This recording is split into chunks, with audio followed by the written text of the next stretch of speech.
PSA done What? messed up big time, and everyone is canceling their subscriptions. We're going to talk about that coming up on the Ungraded Truth. Detective Comics set a record for 1.8 million. Nobody really cares. Who are annoyed that people are asking them questions, is this book banned? That question didn't exist a year ago. Somebody's submitting like 25 vintage books and getting 15 9.9s. We always think, how could it ever get crazier? And then it always does.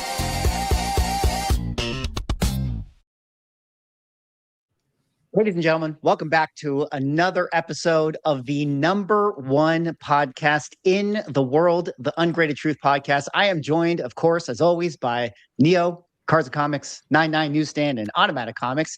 Gentlemen, you know, you go 2 weeks and the hobby completely goes to crap. So we have a lot to talk about in this episode today. But before we get into that fire, how are you guys doing?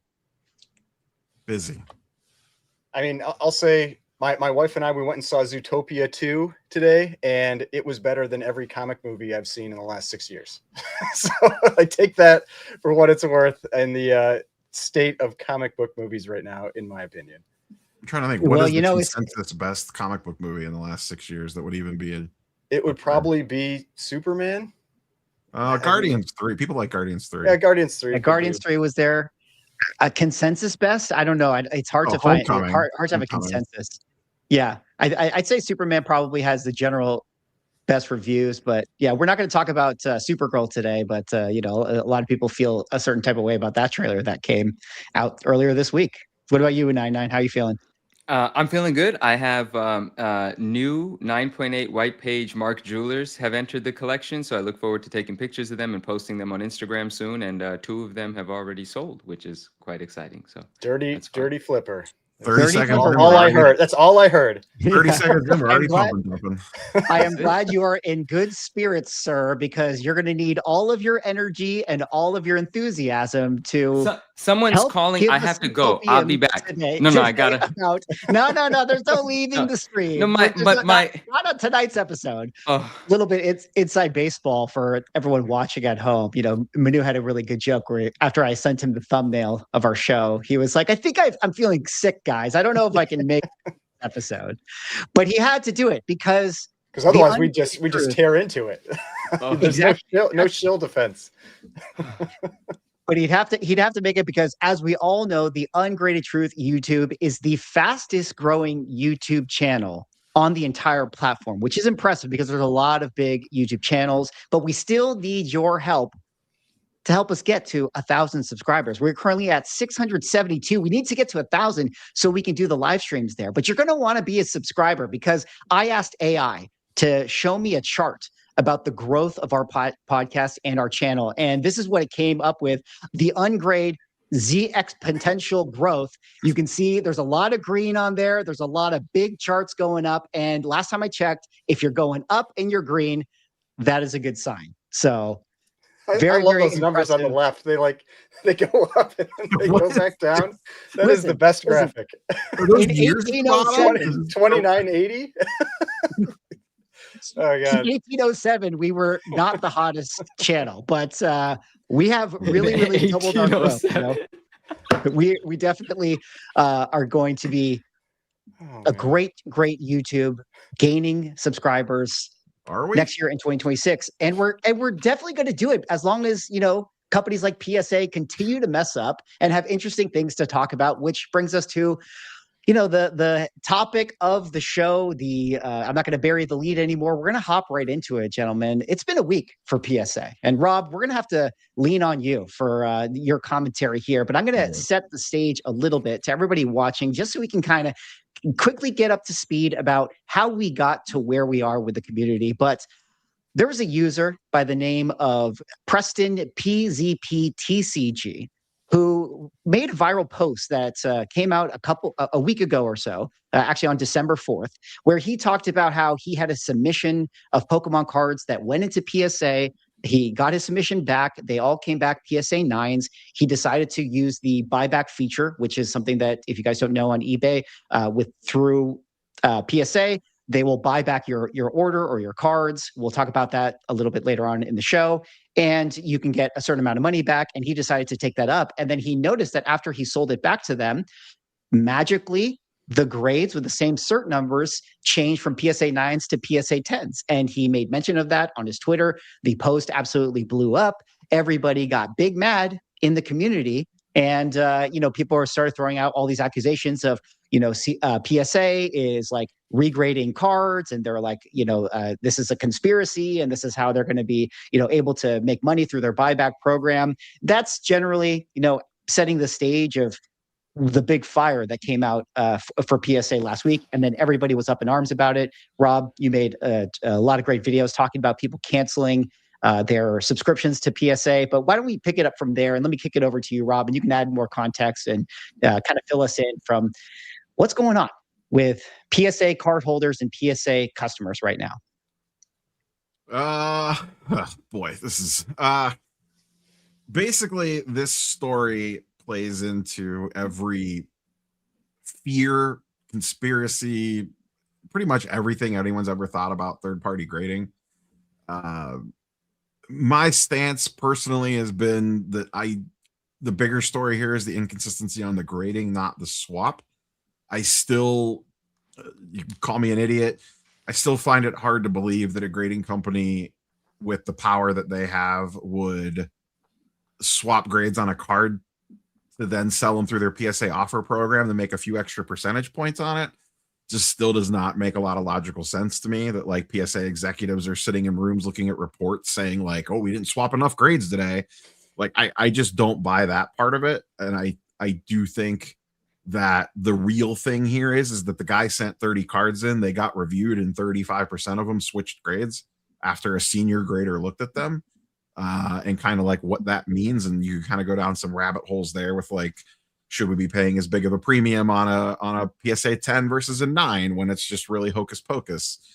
And then I did the video this week about PSA offers and how there are definitely some conflicts of interest there, because so PSA offers, you had mentioned eBay swags. eBay has nothing to do with the PSA offer program. PSA offers is a network of buyers that they have, mostly shops and repackers, that it's essentially a way to get them inventory faster. They could just buy direct from people submitting your orders in. And one of the buyers is Power Packs, and PSA has always been of the mind that PSA is not buying your cards. They're just playing middleman, which is technically true, but Power Packs, which is the GameStop repack, is a Collectors Universe LLC, not a GameStop LLC. So it's kind of like kissing your sister a little bit. Like the separation of church and state isn't really there when it comes to that one. So a lot of folks are talking about that now. They're getting a lot of blowback from group submitters where shops are saying that they're not going to send them cards anymore. The whole thing's a mess. The whole thing it's a PR nightmare, really, is what it boils down to. Simply PR nightmare. And we're going to get into like more of the tinfoily type of things, because obviously that's way more fun to talk about. But what is the current sort of explanation from PSA right now about what happened? Did they just say, oops, it was a glitch? Or what is their current stance on the situation? So essentially, and we don't, the biggest unknown question is what caused the review of the order? Was it that the guy, you had showed the post, there was a post previous to that from the day before where he showed his grade reveal and he was pissed that he got 39s. And I'm almost positive he sent 30 of the same card. So it wasn't like it was 30 different Pokemon cards. It was 30 of the exact same one.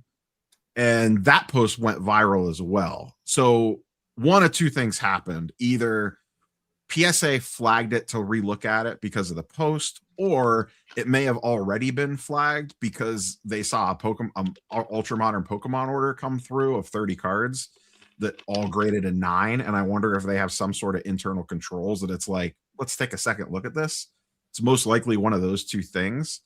And essentially their explanation is while the grade review is happening at the grades had already popped, the grade review is happening at the same time, or, relatively, that the person accepted the offers on these cards. And they're essentially two separate systems. PSA offers lives over here in this world, and PSA grading lives over here in this world. And each team was doing two different things. and not talking to each other. So the grade review An happened. Is there an implication that, okay, they flag this thing and they're going to do a review here, and is the implication that it's like, oh, hey, we're going to like fix our customers thing by itself, or are they doing internal review of the graders? Maybe both. You know what I mean? We don't know. Okay. We don't know that part. But essentially, they were doing the grade review. The grades bumped, but it never. Their explanation is essentially is that information never crossed over to the other side of the building. So this guy had already accepted the offer. Like there was no stop in place to tell the submitter that your order is going through an extra review, and these grades may not necessarily be final. So he went in and clicked accept offer, accept offer, accept offer. That's their basic explanation of it. Nat Turner sent out some tweets while this was all going on, kind of leaning into that. And that was also Preston posted, the person that originally had this happen to them, that PSA had reached out and they talked to him on the phone, I believe.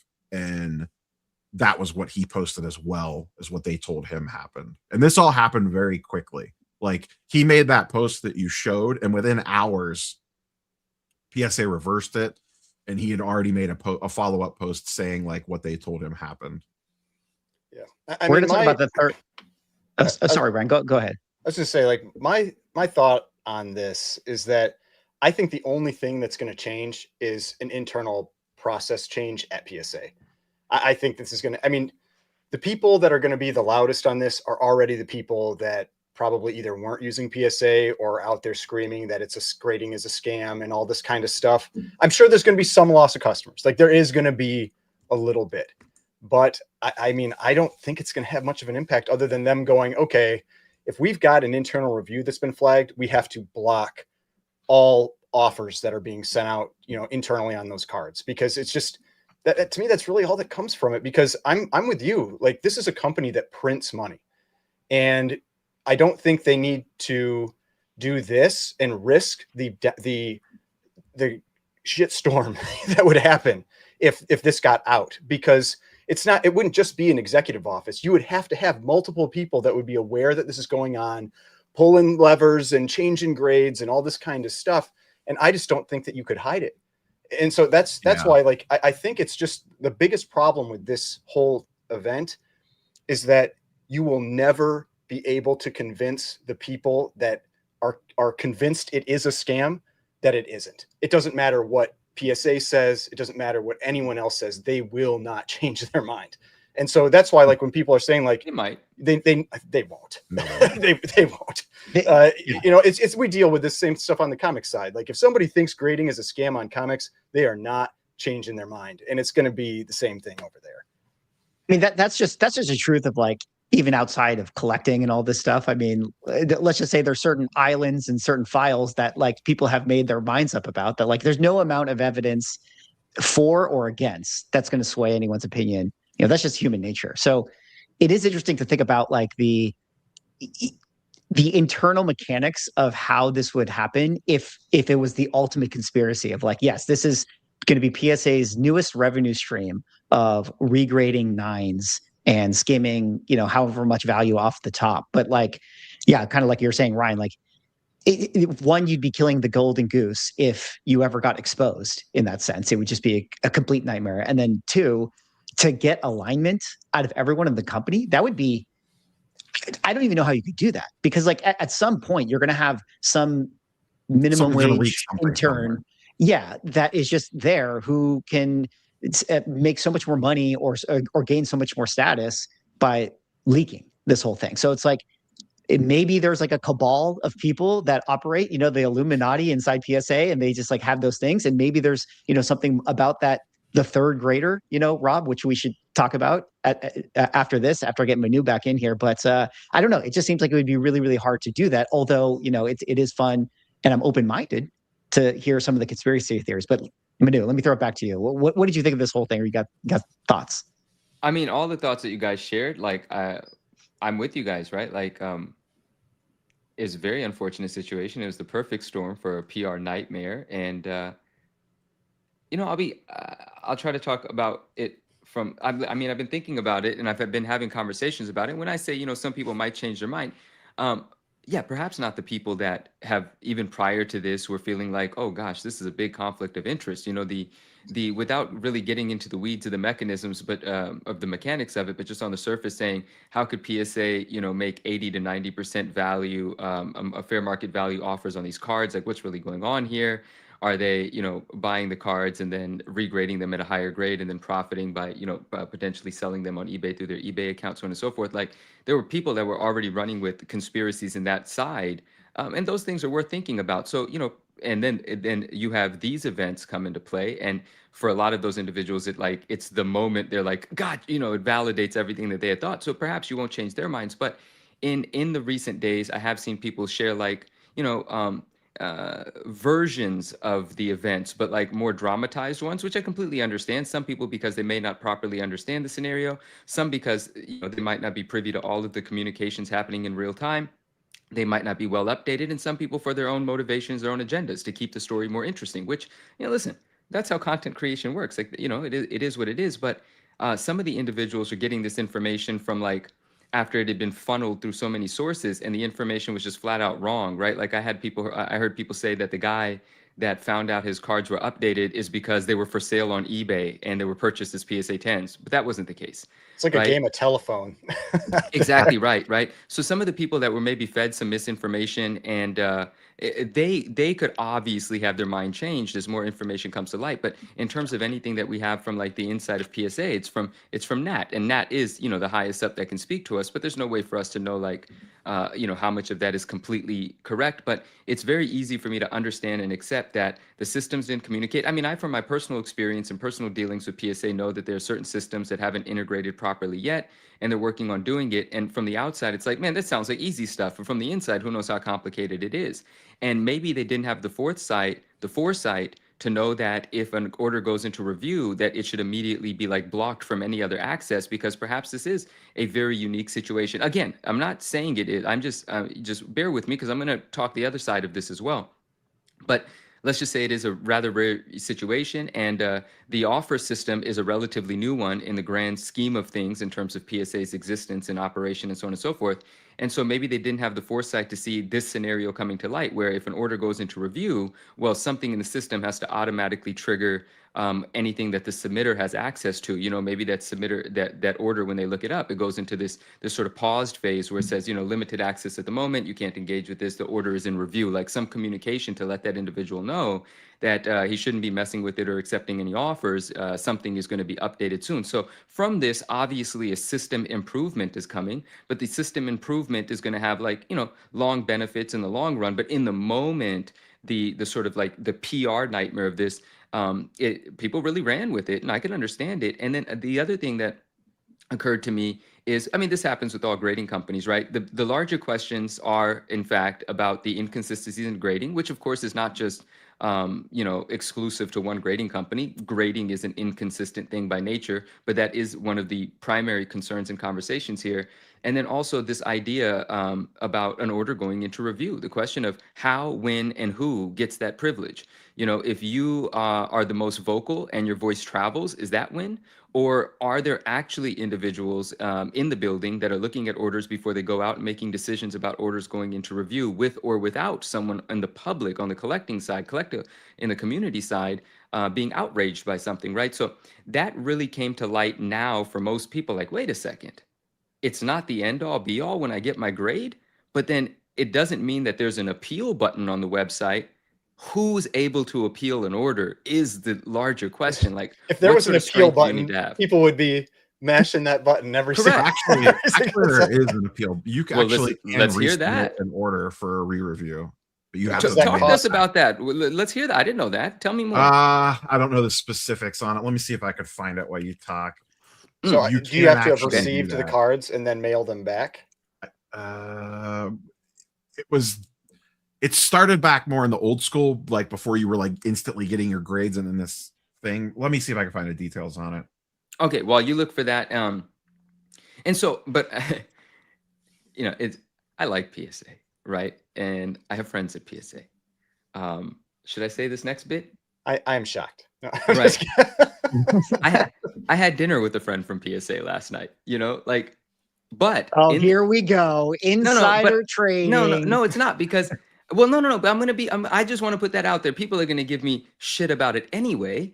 But at the end of the day, there are people that I appreciate and I have respect for, and I enjoy our communications. But I'll just say, even people inside the building are like, geez, what the hell happened here? You know, because even they only know what Nat has said. And it's not like someone in this department knows what happens in every department or anything like that, or how the back end systems communicate and work. But overall, there's no pulling any punches here in that, damn, this was an unfortunate mess. Like, you know, what a shitstorm, you know, immediately everyone grabbed the pitchforks and they had a blast with it. And some of the conversations we had about, like, because, you know, when CGC enters into some controversy, the same sort of thing happens. But when you have, this is an interesting notion, right? You have companies Who paid like, for dinner menu? Chat wants to know. who said that? Chat wants to know. PSA did not pay for my dinner. My friend may have. It was not one of those. Let's just say a certain man. Pokemon card that has now been graded a 10. No, that is was funny. able to pay Guys, for dinner. okay, listen, chat. With a All right, PSA listen. Pokemon card? Guys, okay, nothing can be edited here, but let me just say, look, I was at dinner with a friend, right? That's who I was at dinner with, you know, and I fought to pay for that bill. Trust me. And my friend's the greatest guy in the world, and I appreciate that gesture of his, right? We were fighting over the bill for sure. He just happens to be with PSA, but PSA has in the past paid for dinners before. When I go to a PSA party or a PSA event, I'm not paying for the dinner. In fact, I went to a PSA party a few weeks ago and I did go to the bar and pay for the drink. And another friend from PSA was like, yo, you paid for that? I was like, yeah. They were like, no, we gave you the wristband. The bar's open for you. I was like, oh, I didn't know. So even in those cases, right, I'm still paying for my own stuff until someone tells me I shouldn't. Regardless, that doesn't matter. Point is, yeah, this was a crazy mess. And there's this interesting conversation happening with other friends of mine as well about, like, you know, people run with the pitchforks for CGC as well. But PSA is so enormous, like, as a company. Can you imagine how many haters are out there of PSA? Like, how many people historically may have felt wronged by inaccurate grades, or, you know, whatever the case might be. And, you know, so I'm a petty person. Some people hold grudges and stuff like that. And this was the perfect opportunity for everyone to be like, get them, you know, and no one was shying away from, like, buying into the narrative. And again, we don't know the exact truth. We know what Nat told us, but what Nat told us, to me, does make sense. I have the ability to agree with parts of it, but there are absolutely big flaws in the system. And the larger question is, those two questions for me is, like, how can anyone possibly correct the inconsistencies in grading? For someone that knows what they're doing, if they're submitting 30 cards and they're anticipating 30% of them to be PSA 10s, I believe that. I buy into that guy's expectations, especially if he's experienced, right? And so what happens in that case? And I think I heard a content creator, I forgot who it was. It might have been Neo. I don't remember. Neo made some great videos on this. Like, did the order, in fact, go into review because of the post going viral about, you know, 30 of his 30 getting 9s? Or was it already potentially going into review because maybe it was a grader that is known to mess up or something like that? The poster, because I had read his post, and I think he implied in his, like, first, like, when he's like, I heard from PSA, I thought he had implied that they saw his post. I could be wrong, but I thought he actually implied that. And I think so. My thought on this is, because, you know, chat has mentioned multiple times, like, plenty of people bitch about their grades on social. Why was this one special? Right. My only theory on that, and this is just 100% my theory, is I wonder if, they see those posts all the time, but I wonder if they saw this post and then they saw who graded the order and were like, like, this isn't the first time that we've had an issue here, or this is a new grader the first time he's on his own, or, boy, this doesn't look right. This guy submitted 30 ultramodern Pokemon cards and got 39s. Like, maybe they looked at it and there was more to the story, because chat's right. People bitch about grades all the time on social and they don't get re-reviewed. Let's double click on that for a second, because, like, again, if people don't know, apparently the story is that it got its grades. Bunch were 9s by one grader. Then it went through a second grader and got all 9s as well. And then got can I flagged ask Neo or whatever. question with that, though? Is it only one grader at PSA the first time around, or is it 2 graders? They say it's 2 graders. There's a QA. There's a second QA step. I don't know if they're doing a full like regrade, or if they're just looking and like confirming like, okay, you didn't miss anything crazy. Because that's what You I know was what just I wondering. mean? It's like, did not all those nines get through 2 people, you know, and then they're like, because then I mean, it's In theory, yeah, on paper, on theory, it does. We all kind of know what it is, guys. Like, it's still an office, it's still a job. There's probably a second grader comes in, just looks over the paper. Okay, yeah, it's fine. All right, just go. Like we know how it probably works in reality, so didn't really look at it. But then it goes to this third grader, and I think it's a really interesting point, Rob, that you brought up of like, did the post get flagged because it was like, oh, this guy again, who was already doing something kind of weird? Like, is there?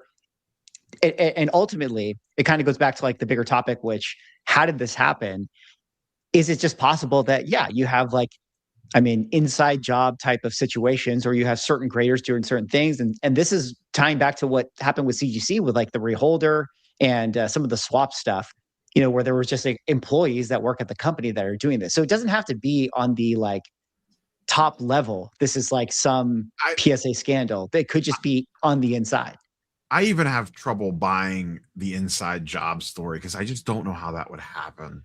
I've always heard from external and people internally that PSA security is insanely tight. Oh, And also, like, what's the inside job angle? Like, if you undergrade a card a 9 and you're like, okay, this is definitely a 10.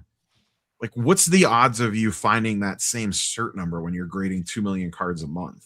so I remember when people were talking, there was like, and this is where you go down these rabbit holes, and sometimes you just don't want to take people seriously on this stuff, but you never know. So there was somebody that I remember was talking about CGC at one point where they knew like a shop they were grading for, and they undergraded stuff, and then they went to buy the stuff from that shop. Like, I've heard rumors of things like that.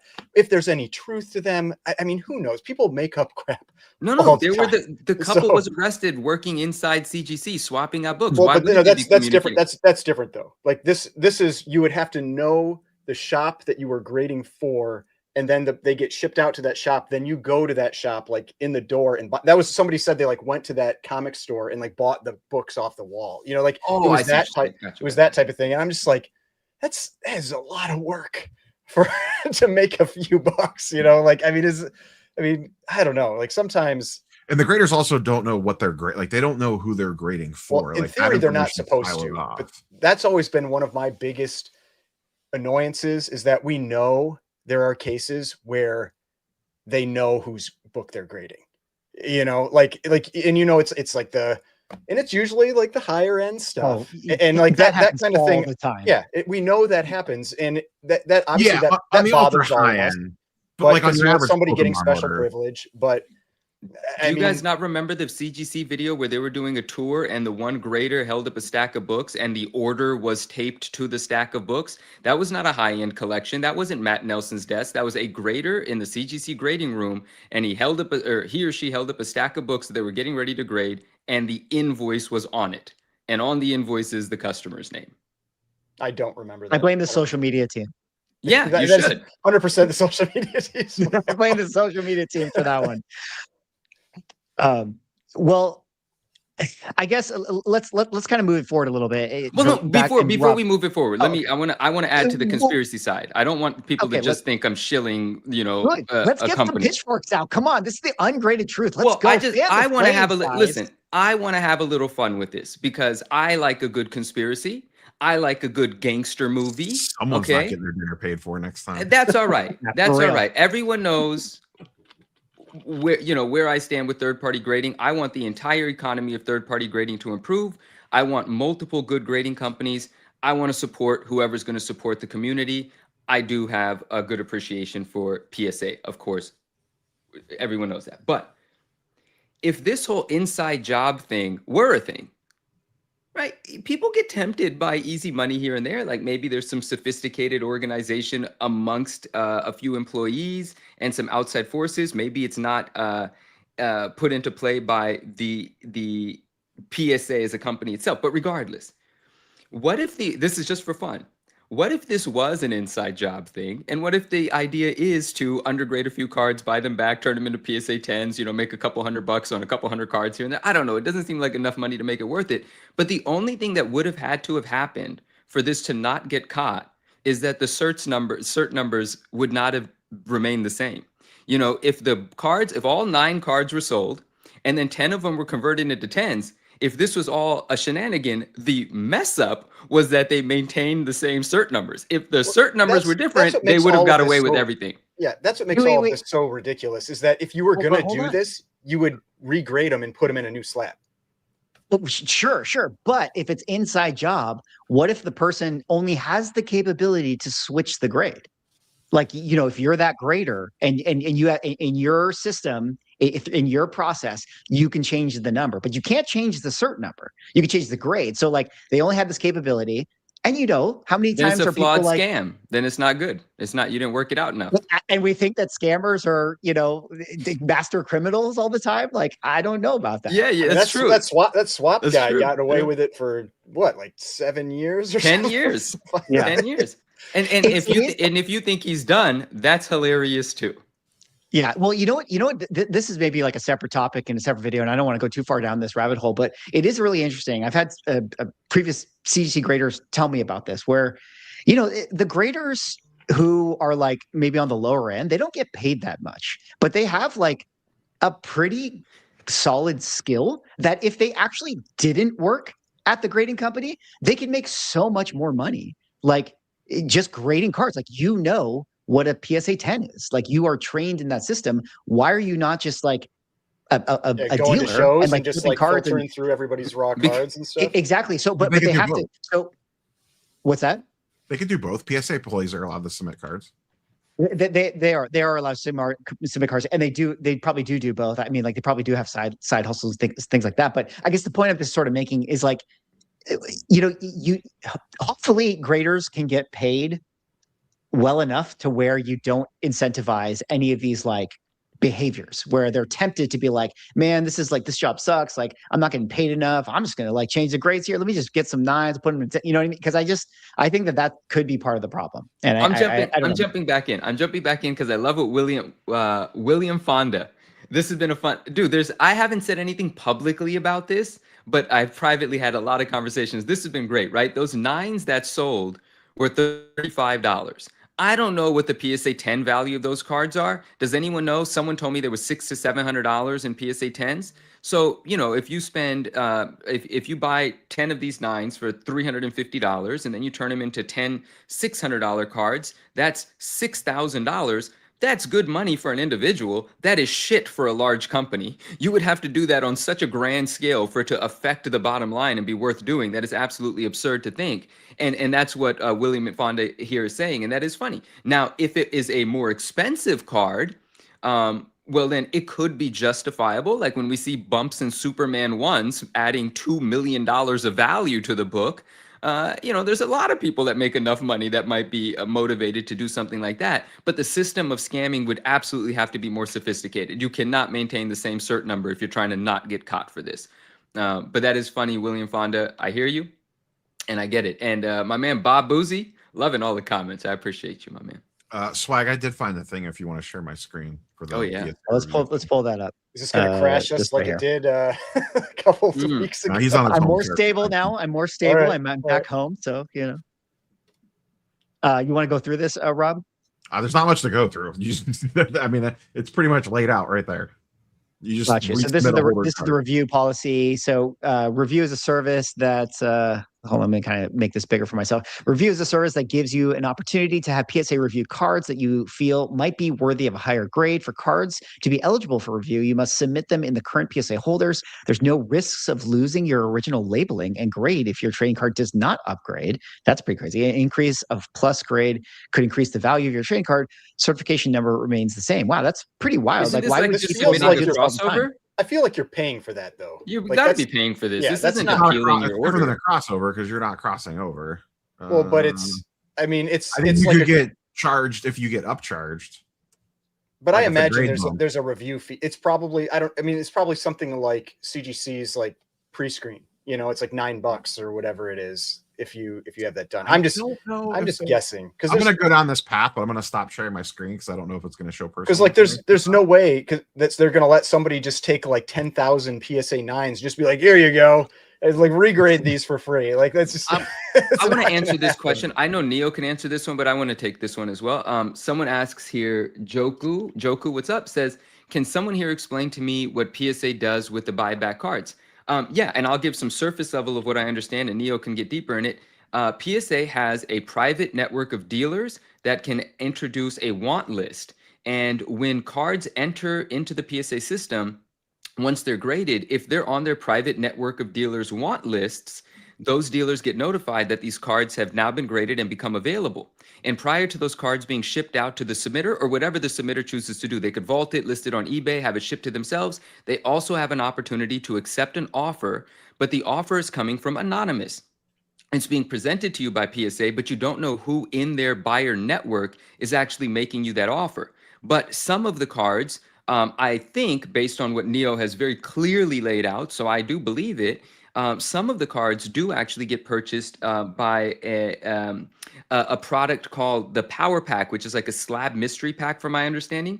Forgive me where I don't have the details. And that organization, as Neo said earlier in the show, is actually, let's just say, part of PSA. And so if that universe, not part of PSA, part of Collectors Universe, the parent company of PSA. So if that organization, yes, sorry. And so if that organization is purchasing some of those cards, then maybe there's some conflict of interest, some close, a little, like Neo put it, I think said, flying too close to the sun in your video. Is that the phrasing you used? And I don't have any issue agreeing with that. That gets a little interesting. And then another thing that came from this that I really do hope is enacted or put into effect, and I think it's really great, and I think it's just a suggestion being floated right now, and I think it is on the table of discussion internally as well, but to know who's making you the offer, right? Instead of the offer just being presented to you by PSA, perhaps the offer comes and it says that, it's Cards HQ making you this offer, or it's, whatever other establishment that's in the private dealer network. For whatever it's worth, at least that allows a little bit more transparency, and a dealer and a buyer, for whatever reason, a seller for whatever reason, can decide based on that information whether they want to or not. But it is kind of nice to have that additional layer of transparency, knowing who is making you the offer. So I actually do hope that happens. I like that. Well, looking ahead, this being kind of the hot scandal of the week, do you think that, Rob, there's any real fallout here? I mean, you showed a couple companies that were like canceling their PSA accounts or whatever. Do you really think that this is the big change of events that is going to make Beckett put Beckett back to number one, or give some other card grading company a chance to rise up or something? Yeah, they're not even number two anymore. And let me extend it out to Ryan. You can pick it up after. Do you think that this just overall PSA scandal puts any damper on the success that the comic side has right now, or any people in the comic side kind of feeling like, oh yeah, what a trash company, in the way that people say that of CGC? But Rob, what do you think the sentiment is and where it goes from here? They're definitely going to take a PR hit. They are going to lose some customers. I think overall it doesn't have a massive effect on things, and it would take a couple of months to see that anyways, because they're so backlogged as it is.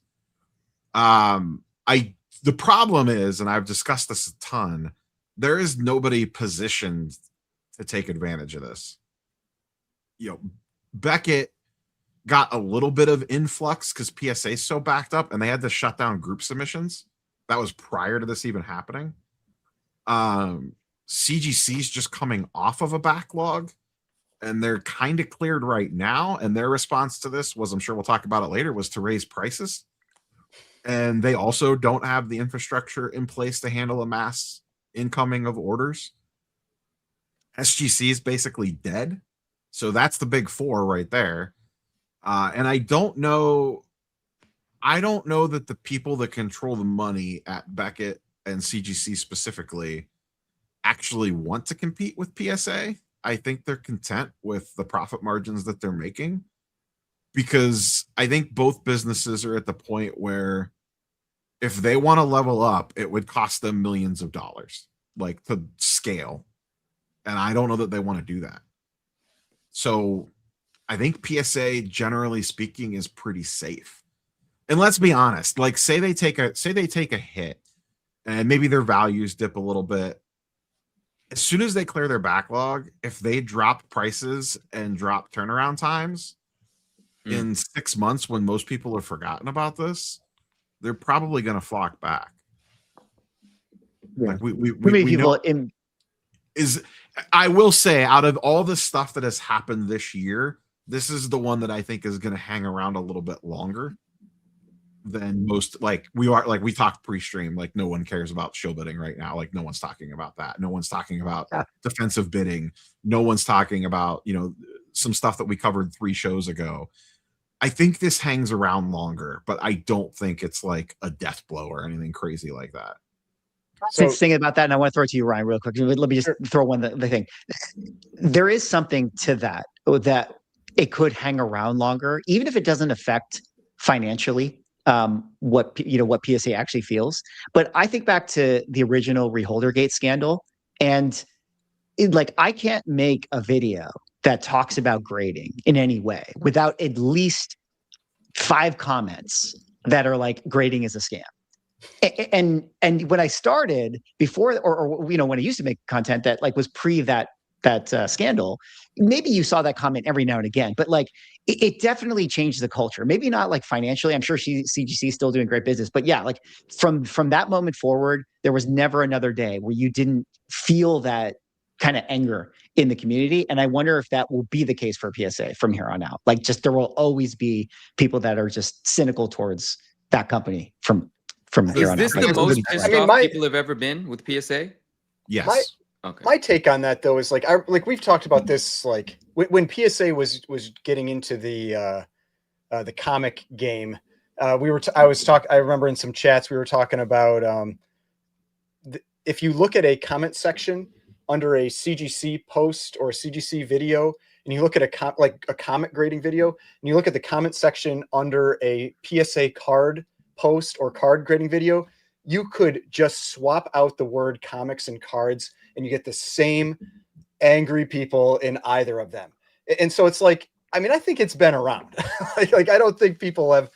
Maybe this makes people a little more vocal, but I just remember kind of laughing about that because people were like, "Oh, PSA is gonna save comics," and I'm like, "Have you seen the chats underneath PSA card posts? It's the same, true. And so." Well, granted, I like the competition that comes out of that. I think it potentially, it's not going to help lower prices, but maybe it helps get you to a point where you get a better product. Like how we had the video recently about the PSA UV protection versus CGC, and maybe CGC finally updates their cases to add some type of feature like that to compete. Who knows?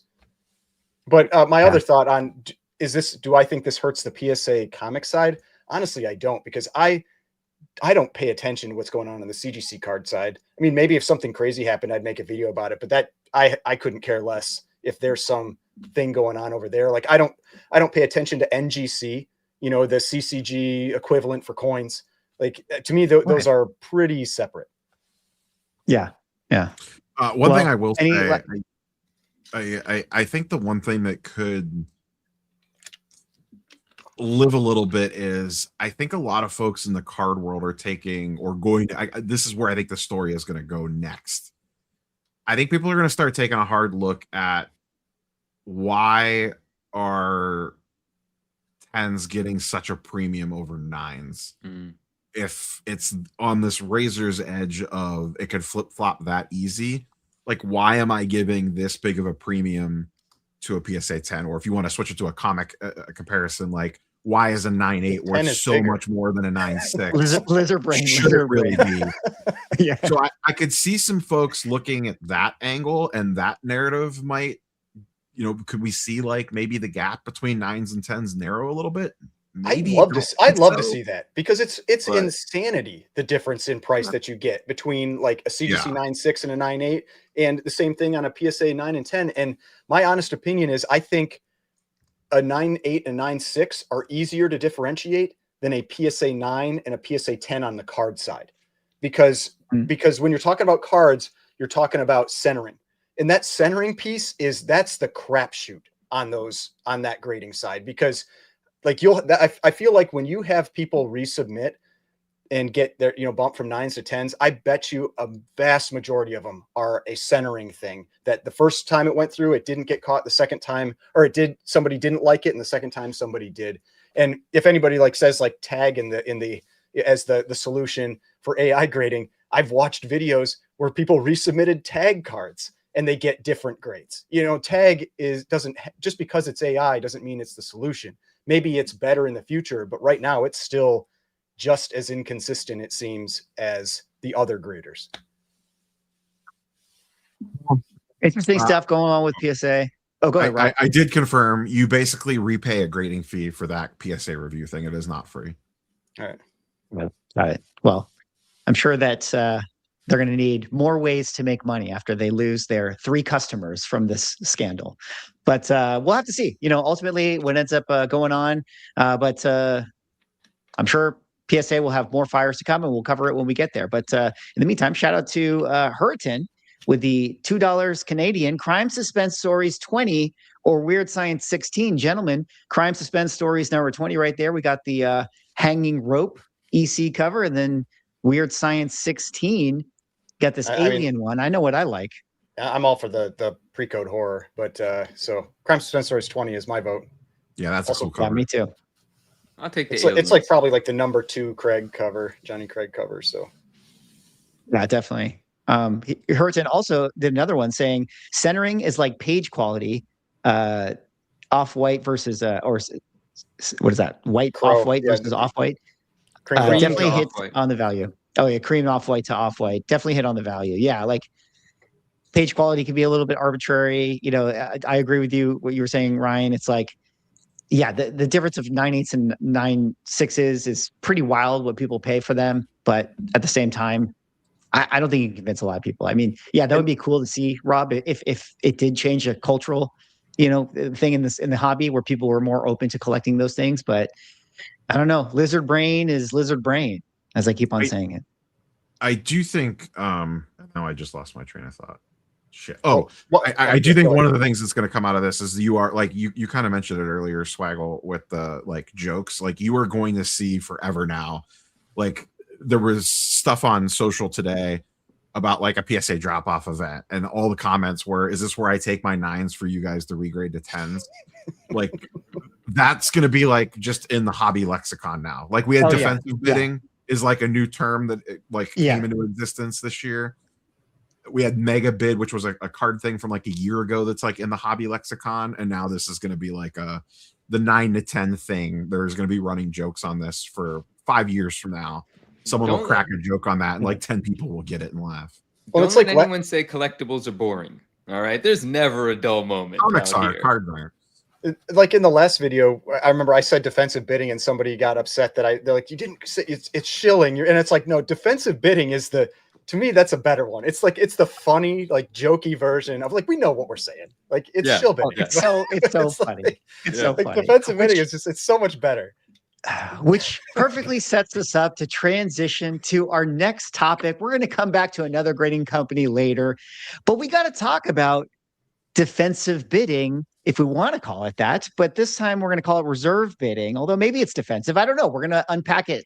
But if you guys happen to hear about this Frank Frazetta piece, the Metallica guitarist selling his painting of Conan the Barbarian for $10 million. This was a big major lot that Heritage Auctions put up to sale amongst their original art and comic event. Actually, it was more of an entertainment prop sort of movie thing that they were selling. But this one came out and it had a $10 million reserve bid on it, meaning that was the minimum that this was going to go for, which was kind of a bold ask, considering that this was a lot of marketing going into this. And, this was a big event and they were shooting all these content and all these videos, and it's the Metallica's, thing, artist is, or the Metallica guy owns this, and this is going to be a big sale. And they want $10 million. 12.5 million, like when you add that. That's true. It's even more. 12.5 with the buyer's premium. So then we get to the event, and I was watching this live, and the auctioneer, starts the event, and just before it started, the reserve went away. A bid came in underneath that reserve, which kind of, I guess indirectly puts it at the reserve again. And then the auction started and the auctioneer was doing the thing. And he's like, do we have any bids? Okay, open it up, da, da, da. And then they got a bid in and he was like, we got one bid. And then he like kept going through the whole motion. And then eventually he was like, okay, no more. I'm going to call it. And congratulations to the person who bought it. And then he did his little pen thing. He wrote down like seemingly someone bought it or whatever.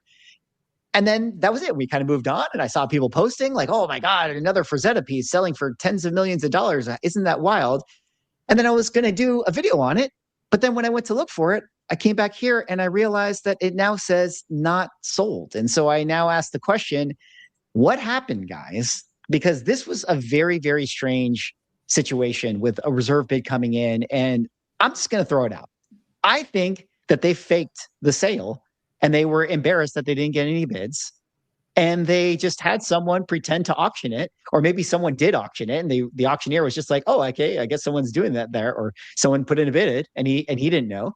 And then they swept it on and then they like erased the sale and now you can't find it anymore. Yeah, I had to Google this. Like I can't just find it on Heritage. And I think that they swept it under the rugs. So I don't know. What do you guys think about this? The systems weren't communicating clearly. I thought it was pretty funny when we when this sold and we were talking about it and we were like, we're going to know if like before this even happened, before this not sold thing happened, we're like, we're going to know if this was real or not, if they advertise about it or if it's just like nothing to see here. And it became nothing to see here. And we're just like, man, that is a weird look. It is a really weird look. It was very odd. And I don't know if there's precedent for how they treated it or if they've done this with other bids that didn't hit reserves before. But one, I just think reserve bids are stupid. But then two, it's just weird that they had to like kind of put on this show about it. Like, why didn't they just take it on the chin and just say like, okay, we want to put the reserve on it. Hey, we're auctioning it. Nobody bid. All right, move on. Like that to me is the part that I think is just lame that they had to pretend. I mean, the thing is like, this was their signature piece. And I feel like because of the risk of what you just described, you should not allow your signature piece to have a reserve, because it sets you up for this type of like kind of like embarrassing sale. Like it's just not, it doesn't look good. And I would rather turn down, and maybe they wouldn't, I don't know, but I would rather turn down the sale than have something potentially like not like your biggest item for that specific auction not sell. Like I would just rather just let it go. Now I mean, I'll say like off the bat, I didn't think this thing had a chance of selling. I did not see it as a $12.5 million piece. Like we saw that 13.5 million. I think it was 13.6 or 13.5 or whatever. You don't like that face, Ryan? That's what I've been talking about. I can't stand that face on that. Like I just, there's something about it. It doesn't look good. It's right in the center. And so, and yeah, people are talking in the chat. It's like, yeah, none of us are bidding. Well, I don't know. I don't know if there could be someone that has like $100 million that watches our videos and they maybe are bidding or $1 billion or whatever, but I'm not. But I can still have an opinion on it. And I've watched enough sales and I know enough about high-end items to think that this had a really hard chance of hitting that number. Like if this had gone up as like a one, like starting at $1, I don't think this would break 10. I think it'd probably be like 8. And so like, and that's like the final number. So that means like 6. So like in terms of like the advertised like bidding number. So I don't know. I think that this was set up to fail right from the beginning. And maybe they were hoping that the celebrity side of it was going to carry it that extra step. But yeah, it clearly did not. Yeah. It's funny because it's, at the same time, that was a few days ago. But speaking of another sort of signature piece in an auction, this one was a Comic Link one that featured this Todd McFarlane page, from Spider-Man #9 back in the 90s. If you guys remember this cover, the original art for this went up for sale. And this one had a weird situation too, where it started at $1 and seemingly it was an open bid and people were bidding on it. And it got up to like 200 or 250, something like that. And then a week ago, as it was sitting at 200, all of a sudden the auction gets bid up to 480 and it now has an asterisk on it. And it now says, oh, this auction has a reserve. And so this is the things that we're kind of talking about, where all auction houses have their own sort of secret reserve policies. And, I'm not trying to like specifically call it common link, but like, this is what we talked about with the defensive bidding episode that we did, where it's like, you got to read like how these companies do this thing. But either way, I think it turned off a lot of people that were bidding on this, because all of a sudden now they knew that they had to bid against the secret reserve, and the auction didn't finish. It didn't get, it didn't hit its reserve. It sat at 480. Nobody sold it. And now where it sits, auction has ended, reserve not met, make an offer. But then now the problem is like, well, you kind of tainted like the value of your piece here, because everyone knows, well, it's definitely not worth 480.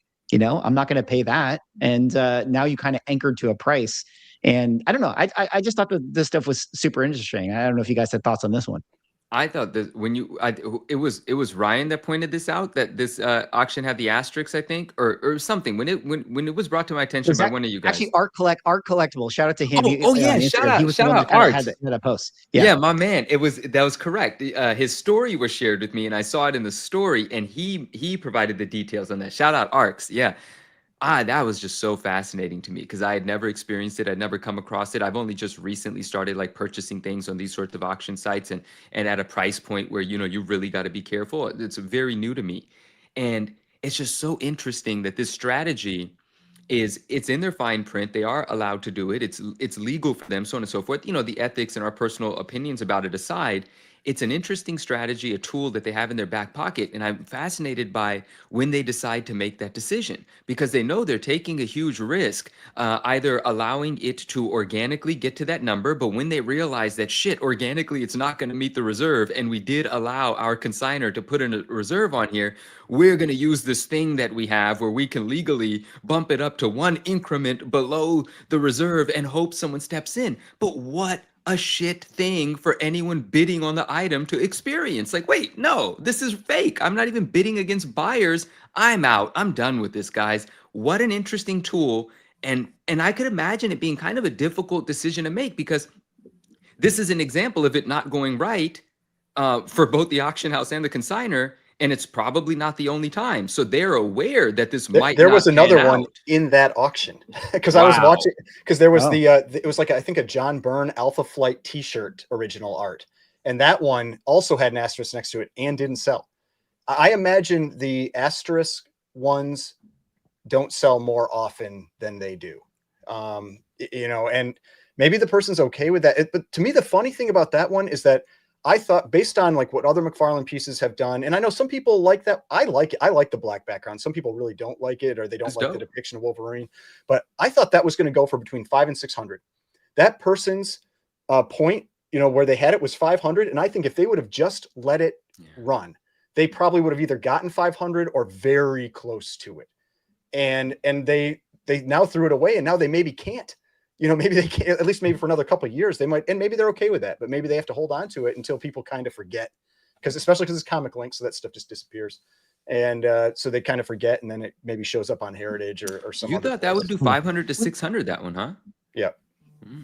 Yeah. Based on what, like his other covers, like from similar, like time frames and that kind of thing, have gone for that or more. And especially after the 423 or the 311, like 423. Yeah. After that one, I felt like, because this is much more detailed than the 423. Now, granted, the 423 is a different level. The 423 though. Yeah.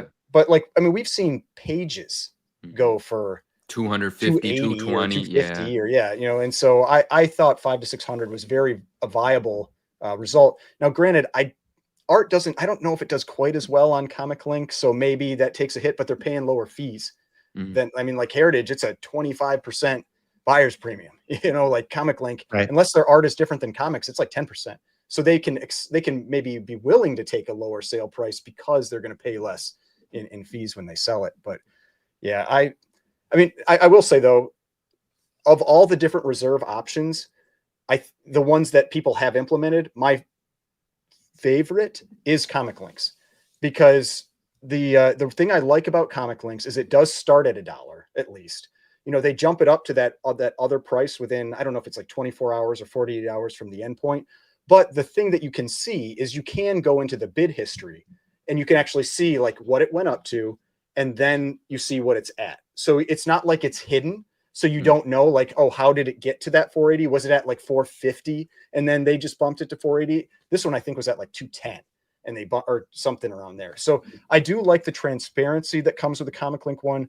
Like the ones I don't like are like I've said before, like eBay, where you know, because everybody's bidding like right at the end, and so you bid at the last second, and then you think you won, and then it's like, nope, sorry, this reserve was still above what you bid, you don't get it. And like I just that takes any fun out of it.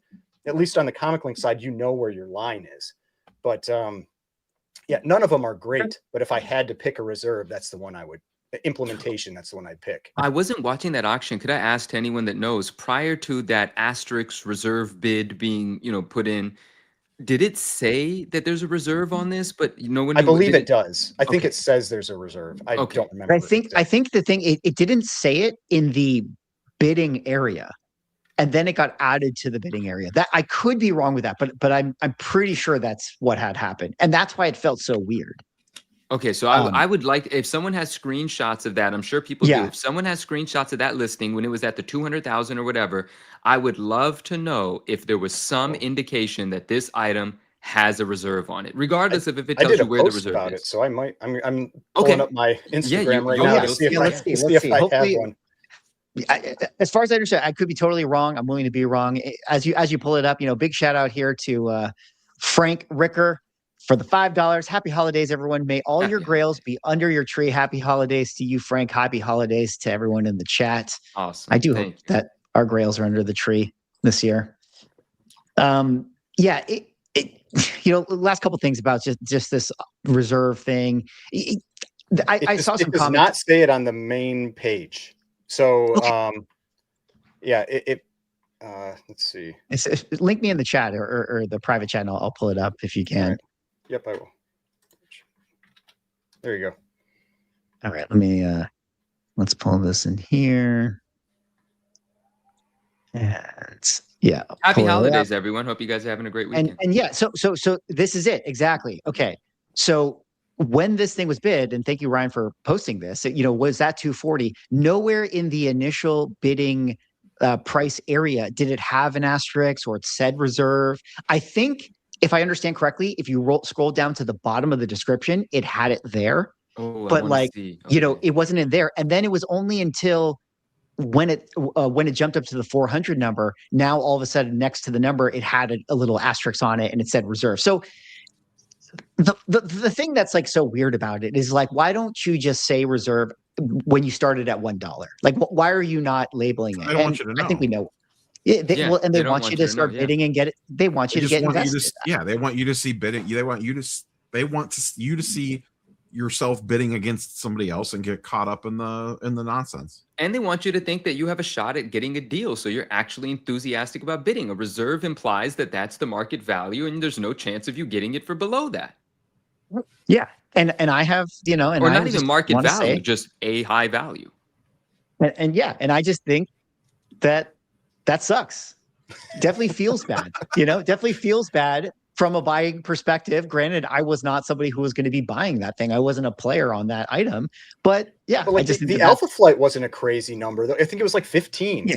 You know, I mean, like a few of us at least have bought things that are that number, like on the screen, you know, and so it's not just $1 million items and that kind of thing. Like it seems like it can. I generally, that's where you see it, or you think you see it. Given with Comic Link how it appears later, we don't know. Maybe a bunch of them have it and they just get passed, and then you never know. That's also a possibility. You know, the other thing I think is just sorry, I was just throwing it out. Like, I just think it's so weird. Like what's to stop me, right? If I have a original art piece, you know, I bought like a Warcraft piece, and it's like I'm like, oh, you know, maybe 3 years from now, I'm just sort of like, well, I'm curious what people would pay for this, and I just put a reserve on it for like $100,000, you know, something ridiculous that like I wouldn't get, and then cool, like I get to just crowdsource from all the collectors and just find out, oh, okay, that's what my thing's worth. Okay, good, just good to know. Like, that's what this person just did with their Todd McFarlane page. Like, to me, I'm like, I don't know. I feel like they didn't get a real picture of it though, because like from their perspective, once that, because so much bidding happens at the end of these types of items that are like Comic Link it doesn't have any time that gets added. So you could have an item jump 50% in the last minute. And so they may have missed out on really any idea. But now if somebody goes into the details, they look at it and they just see 240 or whatever it stopped at, then it doesn't help as much. It helps more if it surprises you right at the end, I guess, that you get an idea what somebody's willing to bid. But yeah. What were you gonna say, Manu? I want to tell a quick story. It has to do with auction houses, one of the big ones. It has to do with the reserve. It has to do with a friend of mine, and something that I'm well familiar with. But how it played out was so unfortunate. Say again? Did they take you out to dinner? No, no. This is actually really unfortunate. This didn't work out in anyone's favor, and it was just really poorly played. But okay, the auction site was golden, and I'm fine saying that because the show that the item appeared on was King of Collectibles, right? So in any case, friend consigned an auction in a big auction. Stand by your phone. I just would like to say before we continue on with Manu's story, I would just like to say that I am a big fan of Ken. Okay. I am too. He is inspired by him. All the comments that are about to happen are not representative of the ungraded truth. Yes, even though this is currently on the Swagglehaus show right now, and we are talking about shady auction house things, I would never make that claim. Ken, shout out to you, Ken. I've been watching you for like decades now. I remember. Shout out to Ken. All right, keep doing your thing, my man, and all that good stuff, right? But this was not great for anyone. But what happened was, allegedly.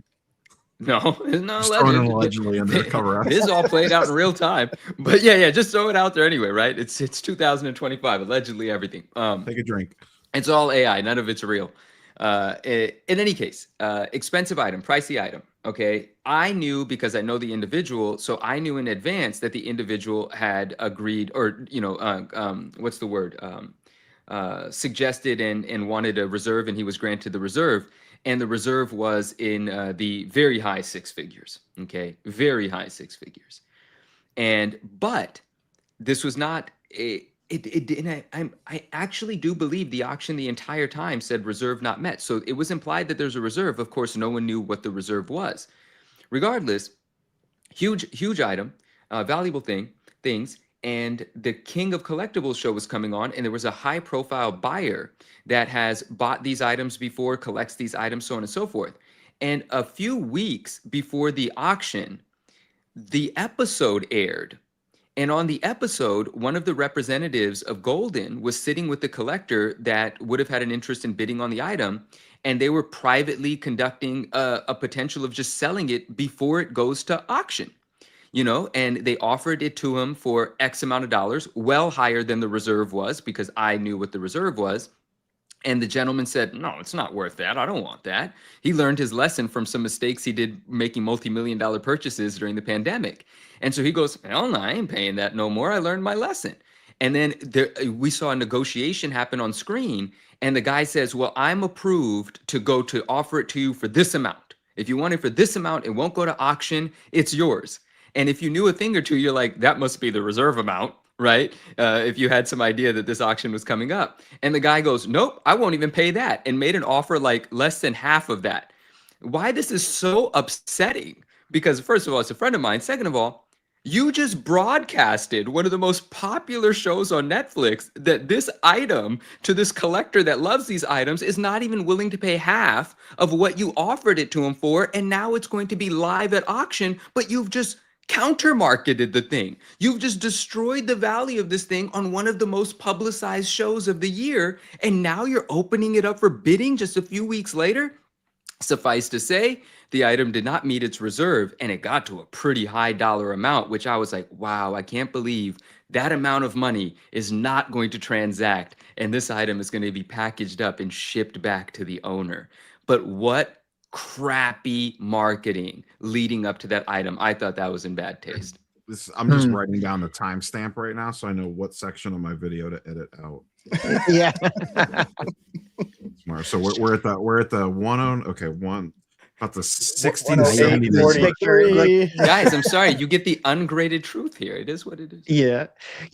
I'm just preparing for the email so I can, Ken, I love you. It was just, no problem. It was just a thing. It was just the strategy around that. The show has to come out. All timelines aren't going to work the way that we all might want them to. And it is what it is. It happened. Listen. I am a huge fan of the King Collectibles, and I would love to be on that show. I would happily come on. Ken, you should have the Ungraded Truth on your King of Collectibles show. I think we would make a banger of an episode, personally. Oh, Shout dude. out to Yeah. William. Did you just invite him on the show? Ken, please come on the show. My guy, let's have some fun. Yeah, I would love to have Ken on our show. I definitely want to have Ken on our show. Ken's we a definitely OG. have a great Come stuff to talk on, about. Ken. All Just right, William call him, Punish, Swag. You have 406. his number, don't you? I do. Shout out to William for the $4.99. I am Locatus of Borg. Resistance is futile. Happy holidays to all the collectors out there, boldly going where virginity has never been before. Hey, some of us. Your nerd card just got like. I'm gonna one up it right there because I got Locutus. Yeah, sitting they on shout the out to that right there. The Star Trek reference right there. There it is. Oh man. Well, yeah, very interesting. Your story, Manu, makes me think of just kind of a larger conversation, and maybe something that we should talk about at some point in a future episode. But like, it's kind of in a like, this is why we can't have nice things with like auctions and art and books that you want and conversations. Like, information is power, and you don't want to talk too much about things that you're trying to sell or things that you want. And it's a very interesting balance in that whole space. And I never talk about things I want to buy. Like, I don't want anybody else to bid against me. Well, can I say something right now? Before we wrap up the auction house thing, I do want to say, just going to throw this out there. And again, I'm a fan of every auction house. But if you're somebody who is a buyer and you want something at an auction house, never let them know how much you're willing to pay for that item. Ooh, good advice. Never tell an auction house how bad you want something. You're just going to leave it at that. House sponsors the channel. Unless they sponsor the channel, which, by the way, guys, every time. By the way, auction houses out there, I will point you back to this graph. As you guys can see, we are going up tremendously. Exponential growth. In the year 2980, we are going to be off the charts, basically. So, and we wonder why we have no sponsors. We will happily take your sponsorship That's money. Our pitch deck. And listen, we need it. We need it. You want to know why? Because grading companies keep increasing their prices, and we need that extra sponsorship money to pay for this stuff. But this leads us to our next topic, which was from one grading company to another. Yes, Manu? Nice jugs, you're right. That is what it was. I won't say it on the air, but I just wanted to tell you are right. Good eye, good ear. Okay, yes. Well, great. I'm so happy I get to leave that in the statement when I get out of the live stream. Were you trying to decide if you wanted to say that user's name? Like, oh god. You realize the chat stays with the video right after the live stream ends, and anyone watching it after the fact can scroll up and look. Yes. I'm still learning. It's only episode 5, Swag. I apologize profusely. We're trying to give you a window of time now before you start this one. Just roll it again. We're all with you, Swag. Just start again. I gotta write down another timestamp. Okay, guys. Okay, everyone in the chat, for the sake of the YouTube clip out later. All right, I'm gonna do my transition, which was brilliant, by the way. It was so good, Swag. I'm so sorry. We're gonna do it live. Speaking of needing more money for our hobby, we're going to need a lot more of it because we got CGC increasing its prices for slabs. This was another kind of pitchfork moment in the hobby. Earlier, in the show, we talked about PSA and all the uproar that is going against that grading company. Well, CGC failed to capitalize on their bad PR by coming out with their own bad PR, which was to increase prices at the end of the year. What's funny about this is that the prices that they're increasing to in a lot of the tiers are actually matching that of what PSA is charging on their comic side. On their high value and unlimited tier, they actually have are now higher than PSA comparables. But guys, what do you guys think about the CGC price increase? How do you feel about this? What do you feel about the community's uproar about it? Tell me your thoughts. Is there a lot of community uproar about it? Not really. I mean, I feel like I took the stance of that I just didn't care, like that was, but I got a lot less views on that video than the ones that go outraged on it. So like, clearly that's the way to get the views. But but like, yeah, I personally, like, I was just like, you know, it's a few dollars in most of them. And if you have like the, you know, like an account like mine gives me 20% off, it's like from the lower tiers, it's like $2.40. For the higher tiers, it was a little more. I think it was like $10 or something like that. But I mean, a lot of the comments I saw from people were around the lines of, oh, comics are going down, how can you raise prices? To me, those two things don't correspond to one another, because the grading tiers have a comic value, right? And so if comic prices are going down, it means maybe you're submitting in the vintage tier instead of the high value. It doesn't matter, like, in terms of that. All that matters is what percentage of how much value the item is you're paying. And so to me, like, the thing they should probably do is shift the tiers. And so like vintage and modern, maybe they should be 600. And then you have the high value go up to 1,200 or 1,500 or something. The problem is that you have these tiers staying at the same level for like the dollar value of the books that you can submit, and the price is going up. So it becomes a higher and higher percentage of the total value of the book. That's kind of my thing that I don't like about it, is that now it's like in some of these tiers, you're paying 10 or more percent of the value of the book to get it graded, which that's kind of wild in terms of the margins that it eats into on the values.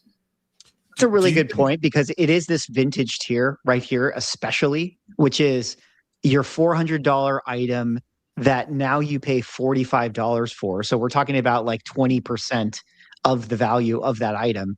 And then compared to like the high value, which is like 1,000, and you're paying 100, you know, that's only 10%. So it's like, it's kind of this particular tier is like, there's almost like no point to submitting a lot of books in this space. And it's like 11%, but I mean, oh shit. But I mean, but the part of it is, though, it's like every book you submit isn't $400. You know, if you submit a $200 book or $150 book, like that's where I feel like there needs to be a little bit more, I don't know, give to the people submitting. Or I mean, the other side of it, I mean, a lot of people complain that people send in junk.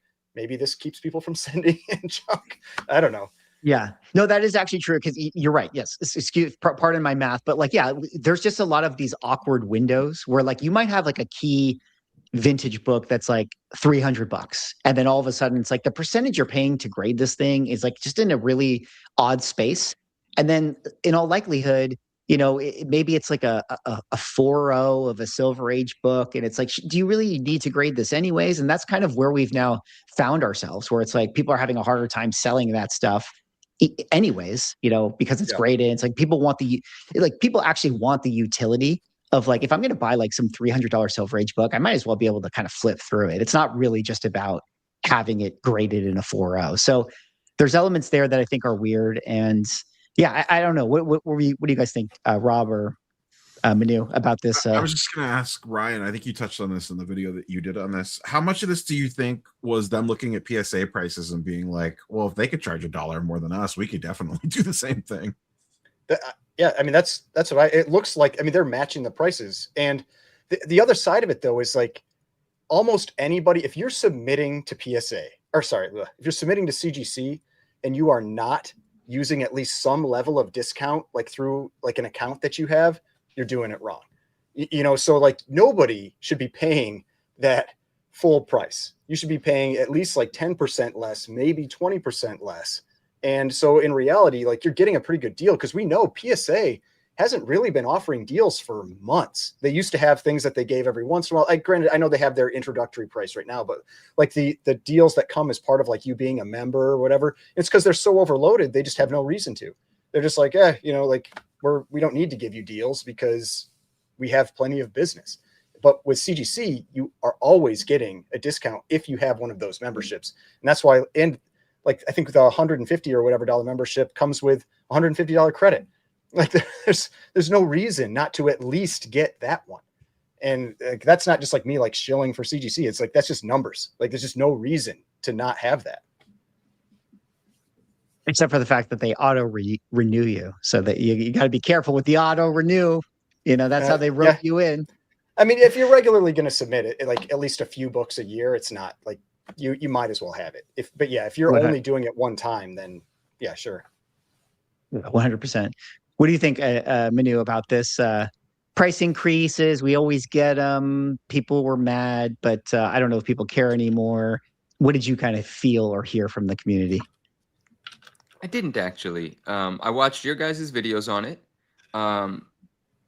And that was about it for me on that. I was like, yeah, prices go up, grade wisely, that kind of thing.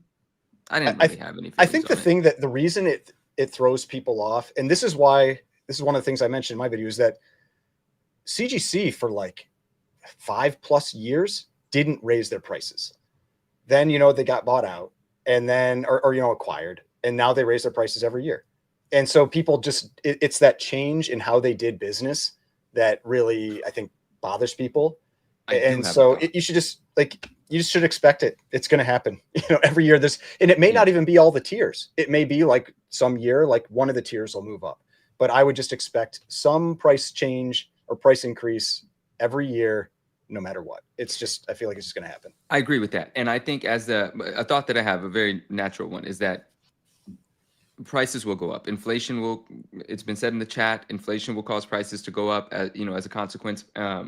And generally businesses are going to say, hey, people are willing to pay this, and we're actually getting an increase of submissions, which means we're not charging enough, right? Like it is a fair, common, and practical business practice to push up prices until you get pushback. If you don't get pushback, you're supposed to push prices up more. And so, they all went to the school of business.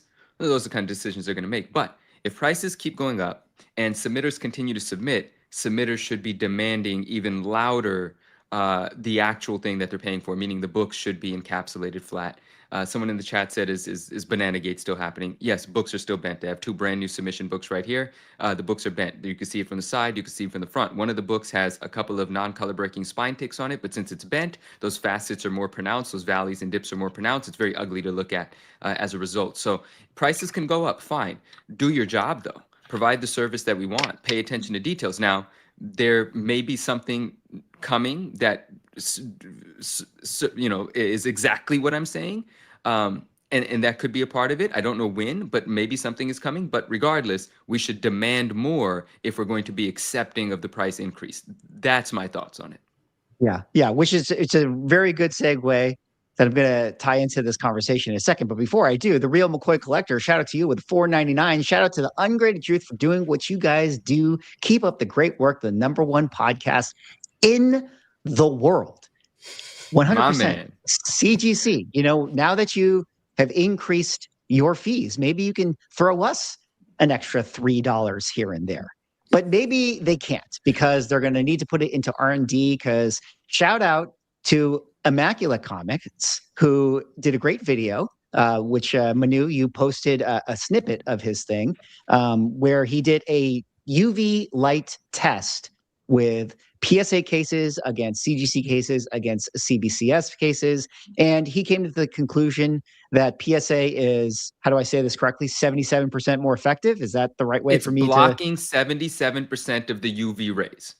Thank you. Thank you for that clarification. So PSA is blocking 77% of the UV rays versus CGC, which is only 19%, and CBCS only 9%. I bring it back to what you were saying, Ryan, where CGC is increasing their prices because they can. If PSA is doing it, then certainly they should do it. But to your point, Manu, if we're paying more for CGC, where's my 77% UV protection? What about that? So I don't know. What do you guys think about Immaculate's video? You guys have thoughts on his video, and carry on with the price conversation here. Is there something to the effect that the PSA, do we get more? Even though we don't, because secondary market values is the only thing that matters. But do we get more with what we're buying with our product? And I know Neil and Ryan are going to have thoughts. I want to clear something up. Someone made this clear to me, and it might be the case that in that video, Rick, Immaculate Comics, shout out, he's a genius. His laboratory is incredible. Like, the stuff he does is amazing. I believe that 19 and 9, the percentage for CGC and CBCS may actually have been flipped. It might actually be CGC that's 9%. I was going to comment on that, because I had watched this video and I thought CGC's was the worst. Yes. Okay. So that's actually, anyway, but for purposes of our video and our conversation, PSA is light years ahead of them in terms of the blocking. And one of the very interesting things that one of the things. Well, you guys go. I'll jump in at the end. Yeah. I mean, it does. Or did you put that up on his? Or is that what he had What? on the screen? Because the screen. Oh no, that's what he had, but it just he must have done that by mistake, and that might be why there's an asterisk next to that 19%. And he probably clarified something. I don't know, but he did that by mistake because the graph that you see in the beginning of the reel illustrates the actual results. But his graphic, he just flipped the numbers. So, which doesn't surprise me because I feel like CBCS. I mean, just the plastic alone, like CGC has like the lightest, thinnest plastic compared to the other cases. But go ahead. I think CBCS has advertised they have like some minor amount of UV protection. So I think that's even in their promotional material or whatever for their slabs. Yeah, and just don't put your books in sunlight. It doesn't matter how much UV protected it is. It's not 100%. Just keep your valuable collectibles out of sunlight or any bright exposure for any long periods of time. That is how you make sure they're safe. But if you're going to put them on display, even for short periods of time, this experiment, this testing does show very clearly that it is PSA that would be the safest if you were making that decision. I like the sunblock comment. Put sunblock on your slabs. Shout out to Frank there. Very smart. I put sunblock on my slab. He actually creates. He makes sunblock.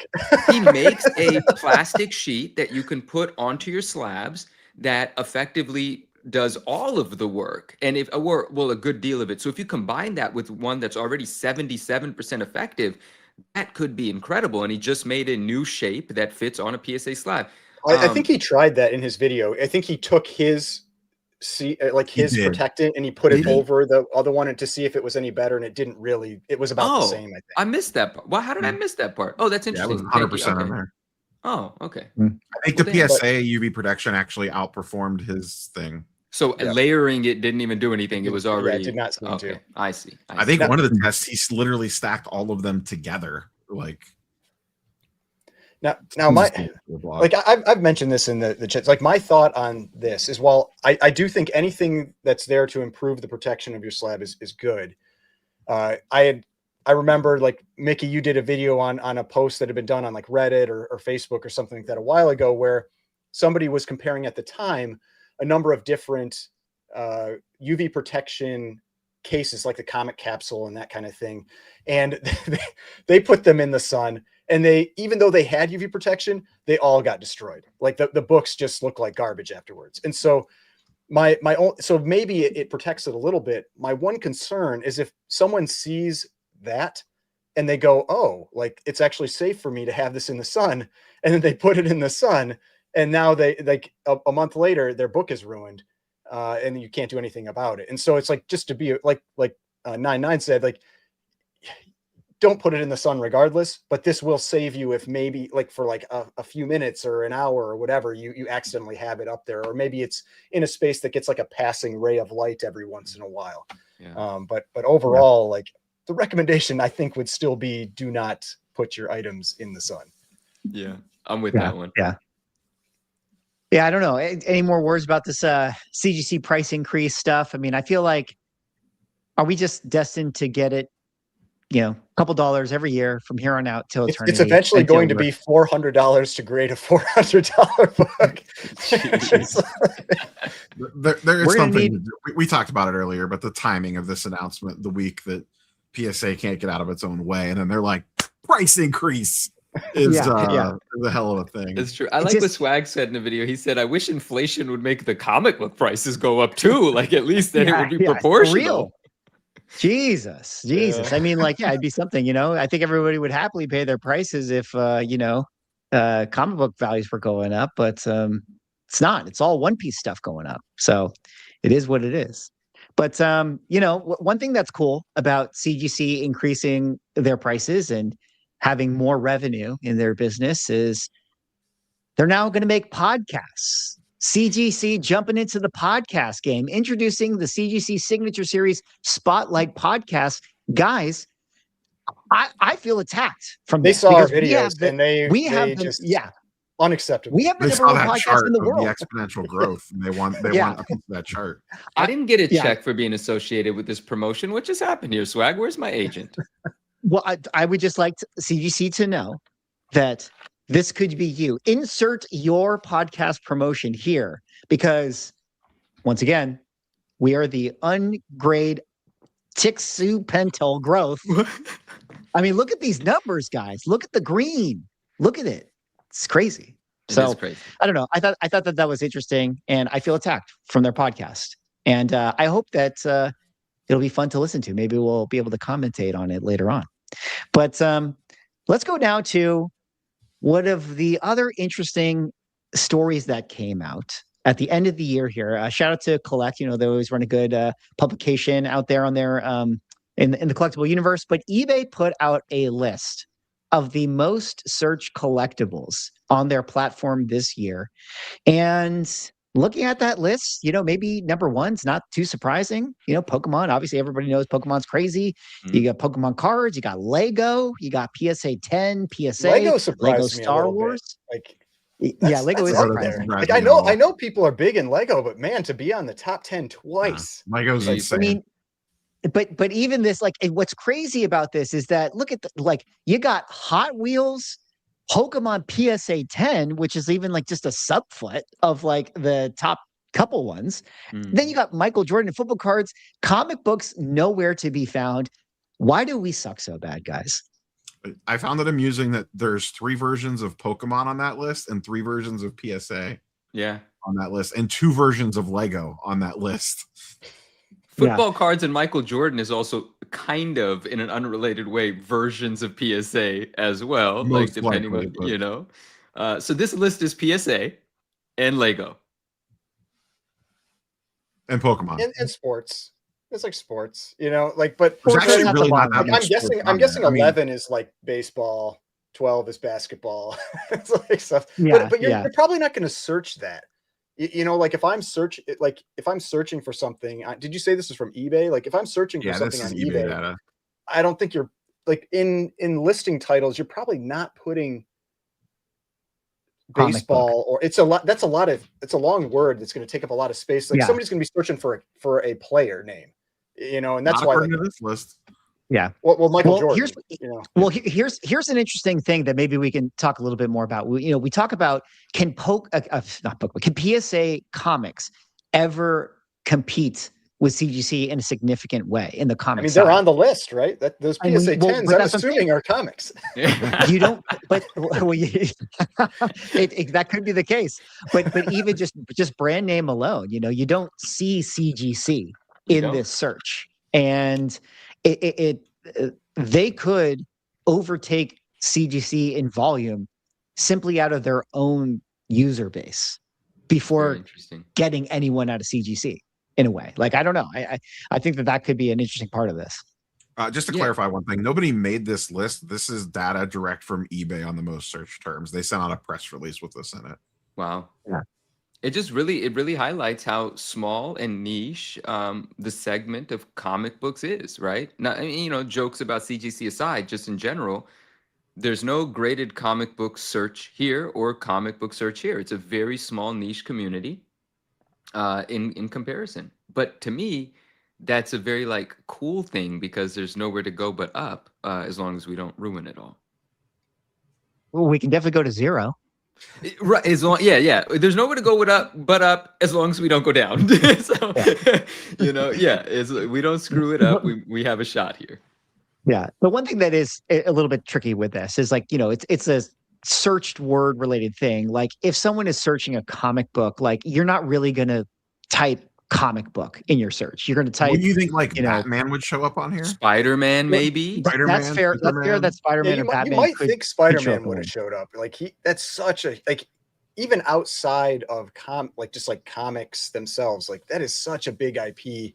But I mean, but I know like when I'm searching for like a Pokemon card on eBay, I always type Pokemon first. So like that is something that like I can absolutely see that being in there. But it's interesting because like if I'm searching for a comic, I'm not typing Marvel or DC. Same. I'm typing a very specific name. But it's all about trying to filter garbage out. And I think it's because when you have the larger markets like Pokemon, like if you don't have certain keywords in there, you're going to get a ton of trash in your return results. I could pull up what they had for. I'll do a share screen real quick because I have the press I'm also release. coping for comics, right? So Can you share Well, my as screen you- real quick, Swag? I have the comic book section that they put in here. Okay, I'll pull that up in a second. But before I do, shout out again to Frank Riker for the $5. This super chat is for CGC's podcast. Can you give it to them, Swag, when they launch? Oh man, don't make me be super chatting over at CGC's podcast, the number Swag's gonna 2 host the podcast in the world. podcast. You know, shout out to Number two. This is I like Derek's comic. Derek's comic was, I guess theirs would be called The Graded Truth. well, that's I said it was the graded lie. That's the graded Yeah, the lie. graded lie. Yeah, exactly that one. All right, let me pull up Shout out what you got CGC. here, Rob. Shout out. Yeah, I mean, I just got a CGC. bunch All of right, stuff back from them. I'm shilling for them on my channel hardcore right now. So Spider-Man was the #1 searched comic book, followed by Batman, X-Men, Fantastic Four, and Spawn. And then there is a note here that Invincible was the biggest jump, with a 50% jump from the previous year. Oh, makes Okay. sense. This is a cool You know- tool. This is provided by eBay themselves? It's not a tool. They sent out a press release for the Oh, end of okay, the okay. year for Got like it, a got it. 2025 wrap up. Okay, Mm. cool. And very I cool. feel like that's interesting to see those things, because I feel like that passes the, like, what would you call it? The sort of the sniff test, where it's just like, yeah, like that just feels true. Where you got Spider-Man, you have Batman, and then you have X-Men, and then Fantastic Four, sure, maybe, and Spawn makes sense to me. And They then had the movie, so that makes sense. That Fantastic Four. the movie, and then Invincible, like clearly getting a massive boost this year, just being kind of like the king of modern comic books.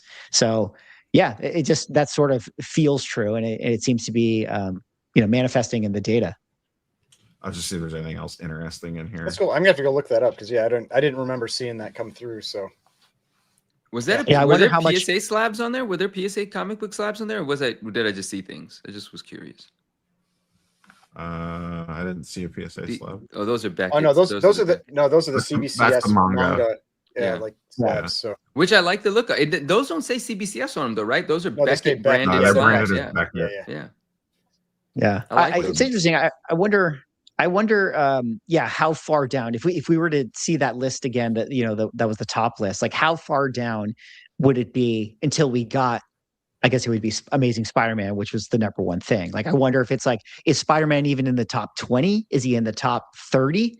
Or does it go like all the way down to 50? Like, that's what I'm curious about relative to the other ones. Like, I have to say that the one on the list that was the most surprising to me was Hot Wheels, which I feel like, Hot Wheels is pretty big. I know Hot Wheels is big, but like, I just didn't realize that in mass it's bigger than a lot of the toy things. Like, it's bigger than Teenage Mutant Ninja Turtles, or it's bigger than Star Wars, which, I mean, this had Lego Star Wars on it, but like, you know what I mean? It's like, it's bigger than a lot of these other IPs, and I wouldn't have known that or thought that.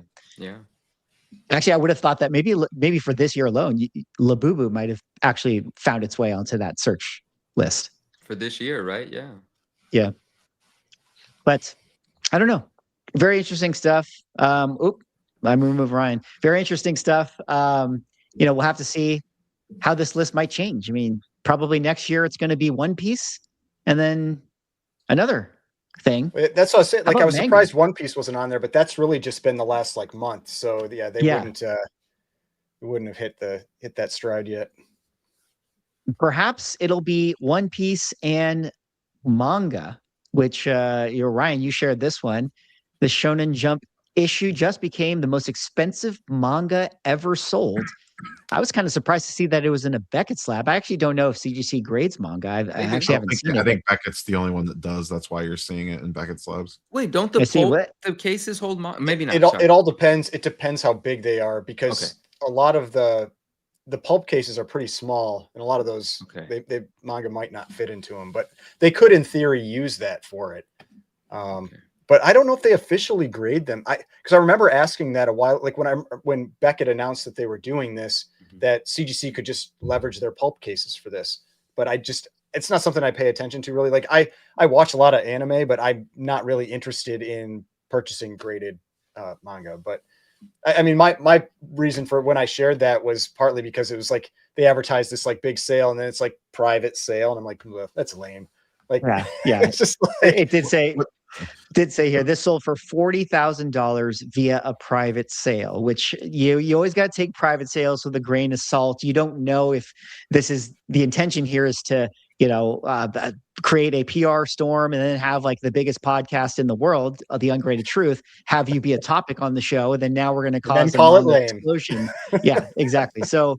But either way, I mean, it was interesting to talk about. People have been talking for years now, I think, within the comic space that like, oh, manga is going to be the next thing. But like, I don't know. I kind of just feel like, yes, there will be maybe a subset of people that get into it. And there's maybe a little bit of a speculation here. But I still think that cards as a medium is just more appealing to, people who are maybe into this aesthetic of like the anime style and all that. Like they can just find that itch within that space. Well, and I think the other side of it too, though, is it's similar to the popularity of like Marvel movies and comics. It's like you may convert a few people, but like a lot of the people that are watching, like anime has gotten huge, and you have definitely those like, we'll call them like similar to on the comic side where it's like comics are meant to be read. Like you have the people that look down on you if you haven't read the manga and you're just watching the anime. You have the same thing on the comic side. And so I feel like it's much more of the hardcore collectors or purists or whatever that are leaning more on that. But I do remember like there was like a period maybe 2 years ago or so where I felt like a lot of the people on Instagram, like the sellers, were like really pushing this stuff. They're like, it's great, it's amazing, and you're just like, this kind of feels forced. But I don't know. I mean, anime is definitely one of the biggest things out there right now. Like, you've got animated movies making $500-600 million in the theater. Like these, you can't ignore it. But I'm not convinced it's going to blow up into a huge market. That case is freaking massive. I didn't realize it was that thick. It's when you chunky, were showing that bro. Yeah, image, that thing looked like it could hold a VHS. For sure, 100%. Yeah, I like it. I like the label too. I like how I was such a big fan of the B Star Beckett logo, and then it just didn't get. I don't know if it got implemented everywhere, but I was like, man, just wipe out CBCS, go with the B Star. Let's do this. Oh my god! I've never understood why they didn't do that. Right? CBCS wiped out CBCS on their own. Yeah. Yeah, for real. I gotta say, I would actually, you're so right on that, Manu. Like, I would be instantly 100% more favorable to CBCS if their entire brand was actually just Beckett Comics instead. Yeah, just instantly. I'd be like, oh, that's kind of cool now. And they had the same color palette. It was like gold and black. Their cases. I'd be like, yeah, let's do it. Ooh, what if it kind of became like Beckett is new to comics, because it's Beckett now. PSA is new to comics, and that rivalry would get woken up again. The rivalry. Bring it back. Dude, triple threat match. PSA versus CGC versus Beckett. Fight to the death. Let's go. The problem is not all three of those are threats. No, we know, but it at least it'd be fun for a fresh brand to try to jump in there and see if it could stir something up. I mean, just for Beckett, like it'd be a fun experiment to know, like if converting it from CBCS to Beckett but Beckett doesn't have the most solid brand, so never mind, forget everything I just said. I do like the B-Star logo though. Yeah. Well, guys, we're kind of winding down here. I'm running out of topics. I mean, I suppose we could talk about Netflix buying out DC Comics if you guys have any thoughts or interest on that. That was another story that happened this week, or if there's anything else we want to talk about. I mean, a lawsuit has already happened, where which was kind of the prediction that I'd seen out there, that the intention here was to basically freeze Warner Brothers, so they can't do anything. And maybe the intention was never really to buy, but who knows? I do have a topic to take us out. I think we could all talk about it a little bit. And it was one of you guys that shared it. You guys shared a reel from Ken Golden, right? We were talking about Ken Golden earlier about collectible funds, collectible asset funds coming to the market. Let's make another note here. It's not the first I've heard of it. It's not the first I've heard of it, and it's really interesting which influential people are talking about this, promoting it, and also sort of giving advice for preparation, but the advice for preparation is a bit like, also self-motivated as well, because the people advising, and I'm not, dude, I'm saying this is all good and well with me. I'm not saying anything like that. It's the right thing to do. But Ken Golden clearly is a seller of collectibles. And for him to say, hey, these funds that are going to be on the small side, $50 million, on the higher side, $500 million, they're going to be coming into the market, buying up really dope collectible assets from 50,000 to millions of dollars a piece. Maybe position yourself to own some of these before that money comes in. Because once that money comes in, it's going to drive up the value for the higher end stuff. That stuff's going to become unavailable from the market. And there might even be a shift from the lower end stuff getting pulled up along with it just because of this new enthusiasm, new influx of capital into the market. Do I believe this is coming? Absolutely. People tried it in the pandemic. It fell apart throughout the pandemic. Now a new version of it's coming. We've seen Kevin O'Leary talk about him and his like group of collector investors that are buying up really expensive sports. I think one was purchased for like $13 million recently. He was one of the people in the group that bought it. Other celebrities are coming into the market in a big way. There's celebrities starting sports card shops, so on and so forth. But also I saw the reel, we talked about this, we saw a reel from Gary Vee, where Gary Vee was on a news channel discussing his intuition about what's going to happen in the collectible, Yeah, it was like collectible Bloomberg market. News or something like that. Right. And it was like, it's no longer this niche thing that, so on and so forth. It's like a pop culture thing. Collecting is just like another thing that everybody does. And once it becomes an everybody thing, what does that mean for the market? And what does that mean for the value of stuff? And how do you prepare for when the financial institutions or the other businesses that want to get involved start putting their money to work in this space? How do we not only just like celebrate the growth, but take advantage of it, position ourselves so that we can sell what today might be worth $100,000 to a company that might be willing to pay $200,000 for it tomorrow? How do we know what, when, and where? But I think that's a fascinating conversation. I think we're going to start seeing those kind of funds pop up early next year. But yeah. I thought, because I watched that too. I thought that was interesting because of what you said earlier on how that absolutely happened during the pandemic, and I imagine most of those just got wrecked. They did, yeah.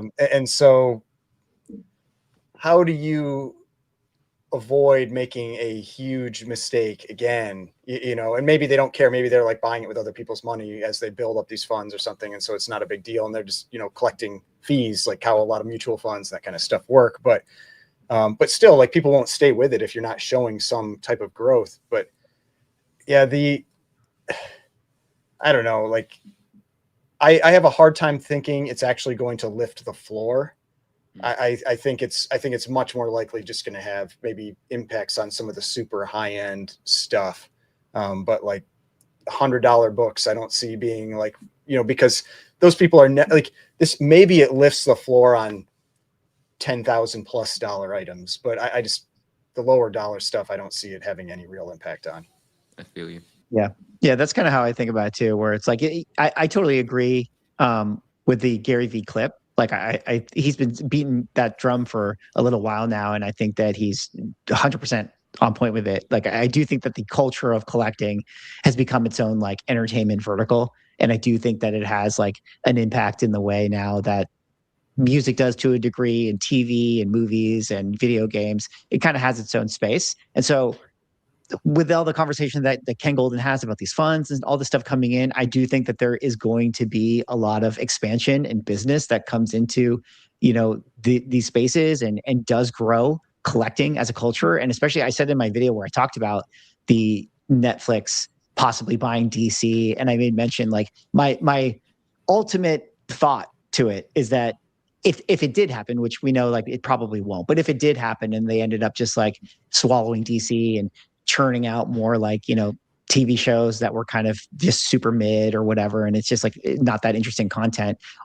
Ironically, what that would do is push people away from that medium and be like, I don't want to watch this stuff anymore. I'm just going to like go over to like this other entertainment vertical, maybe be like collectibles, and like, I'm going to get off screens and I'm going to go over and just like hang out at cons and like hang out in YouTube channels and, kick it with the Ungraded Truth podcast guys. And we're going to go like buy some Pokemon cards and just like rip packs. And like that culture is more fun than like watching movies and all that. So I do think that culture is a thing and is a space that is going to continue to grow. But that said, to the point of the funds and what you were saying, Ryan, like, yeah, I have a hard time thinking that's just going to lift the value of everything. I think what it's going to do is inject more money, more big business, more interest, more like marketing, whatever.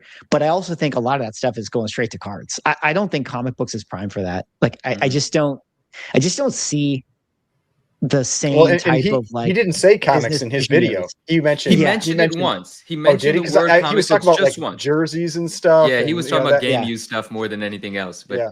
But, this is see, but tiny. yeah, it's to that point. It's like I just don't see the visionaries within the collecting comic side. Like because like when you look at like sports $9 million cards, Superman ones. yeah, I mean, and that's that's the type it, of thing really. that I But could see something getting involved, or someone getting involved with those types of items. Like I could absolutely see that, but yeah, still, the only thing those type of sales does is it does, you get headlines, which can help bring people in, but you still need something that takes advantage of it. You know, I just like we've talked about this, I think even on here before. It's like we feel like there is not really that person or people out there that are walking around showing their, you know, collections or whatever, like really like advertising that they enjoy this thing. Whereas like you get like was it Joe Burrow? I think did I send that in our Yeah. there's one of Oh, you it's sent like in Joe chat. Burrow where he was getting interviewed and he starts talking about Pokemon, like what his favorite Pokemon are, you know, and everything. And I'm like, that's what you need. I was like, that is the most relatable guy that I have ever seen that is like a sports like superstar. You know, like that's what you Well, need and on the comic side. you have the opportunity, and a lot of these companies fumble the ball with it. Where take like CM Punk. He's like a huge WWE wrestler. Like WrestleMania is coming up. Like he's going to be involved in that. He's a massive comic book collector. Every San Diego Comic Con, he just goes up to like the dealer booths right there and just buys like 6 figures of, you know, high grade Silver Age books. Like, where's the Marvel content CGC piece with CM Punk where we do like his comic book room tour? Like, there's just like not a lot of that. Whereas you see it on the other side. Like you see, you know, Tom Brady, you know, going to his card shop. You see, you know, Steve Aoki doing more stuff. Although Steve Aoki, interestingly, like we talked about last week, is doing comic stuff. But again, it just kind of goes back to like I just don't know who those visionary people are in the comic side that are going to be like the faces of this movement to capitalize. Though collectibles are going to be huge. I did hear, and I sorry I cut you off a moment ago when you were saying, you know, you were relating something to sports cards. I did hear that, and of course they didn't tell me who, and rightfully so. The auction houses cannot tell me who, but in this last round of auctions at Heritage, there were some names that even Heritage didn't anticipate were going to be participating in the auctions. Like they weren't able to tell me anything, but they were definitely like, bro, there's some people in the space now that we didn't even know were in this space. And so they're excited about 2026. Well, that's and cool. I'm excited to figure out what that is. Yeah. Yeah. I'm sure you'll find Well, out at dinner. Stop it. At some point, we're going to have CM Punk on the Ungraded Truth, Ken Golden, Tom Brady. All you guys are welcome to the show. Gary V, come on. Yeah. Nicolas Cage. Everyone who collects comics, they're going to be on the Ungraded Truth. We're going to have them on as a guest. But until then, we like having you guys hanging out with us in the chat and everyone here. So I think with that being said, guys, we're going to wrap it up unless there is anything else. Any other little cherries on top of that conversation? Nope. Just keep bringing the entertainment, PSA. PSA, keep bringing the entertainment. You know, we're going to have another show 2 weeks from now. It'll be the final show of the year. If the entire hobby collapses with some other news scandal thing that pops up, certainly that'll be the topic of the show. But I think more importantly, if nothing completely crazy occurs, I think that should be our 2025 recap review. Maybe we can have more people on if we think that it should be like a bigger show in that sense. I don't know, kind of like how we did last year, but just an idea. So until then, thank you all for hanging out in the chat. Gentlemen, thank you for spending another Saturday evening with us. And guys, we'll catch you on the next episode of The Ungraded Truth. Actually, before I sign it off, go sub up the channel, okay? Go sub up the channel. How many subs did we get in this last couple hours as we've been talking here. Okay, just go give this a sub. And because it was the joke of the night, guys, growth, green. It's green. Green is good. Green means money. And remember, what does comic books need? We need to talk more about money. How do you not have a Sora 2 WWE in-ring promo video Instagram reel about subbing to that channel on IG yet? You act like I'm a content creator who's on top of this stuff, Rob.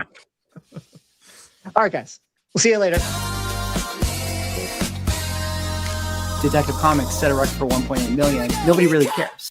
Who are annoyed that people are asking them questions, is this book banned? That question didn't exist a year ago. Somebody's submitting like 25 vintage books and getting 15 9.9s. We always think, how could it ever get crazier? And then it always does.